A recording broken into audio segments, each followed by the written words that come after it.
அன்பிற்குரிய மாணவர்கள் அனைவருக்கும் இனிய காலை வணக்கம். அன்பு மாணவ செல்வங்களே, நம்முடைய பாடம் தமிழ். பார்க்கக்கூடிய பகுதி இனிக்கும் இலக்கணம்.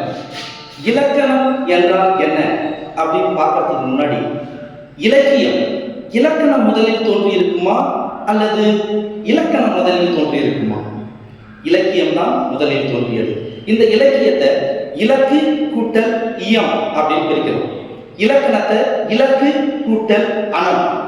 இலக்கியம் என்பது நம்முடைய வாழ்க்கையில் அடையக்கூடிய வழிகளை பற்றி கூறக்கூடியது இலக்கியம். இலக்கணம் என்பது ஒரு மொழியை பிழையில்லாமல் பேசவும் எழுதவும் துணை புரிவது இலக்கணம். இலக்கியம் என்று சொன்னாலே நமக்கு நினைவுக்கு வருவது சங்க இலக்கியங்கள். சங்க இலக்கியங்கள் என்னென்ன? 8 தொகையும் 10 பாட்டும். 8 தொகை நூல்கள்: நற்றிணை, நல்ல குறுந்தொகை, 500, ஒத்த பதிற்று 10, ஓங்கு பரிபாடல், கற்றறிந்தார் ஏத்தும் கலியோடு, அகம் புறம் என்று இத்திரத்து 8 தொகை. 10 பாட்டு நூல்கள்: முருகு, ஒரு நாள், 12 முல்லை, பெருகு, வளமுதலை, காஞ்சி, மறுவெளிய, கோல நெடுநல்வாடை, கோல் குறிஞ்சி, பட்டினப்பாலை, கடா தொடும் 10, மலைவிடுபடா சேர்த்து 10 பாடல்.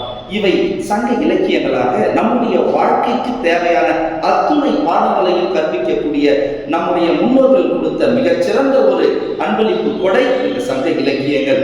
ஆனால் இப்பொழுது நாம் பார்க்கக்கூடியது இலக்கணம். யாப்பிலக்கணம், சொல்லிலக்கணம், பொருள் இலக்கணம், அணி இலக்கணம்.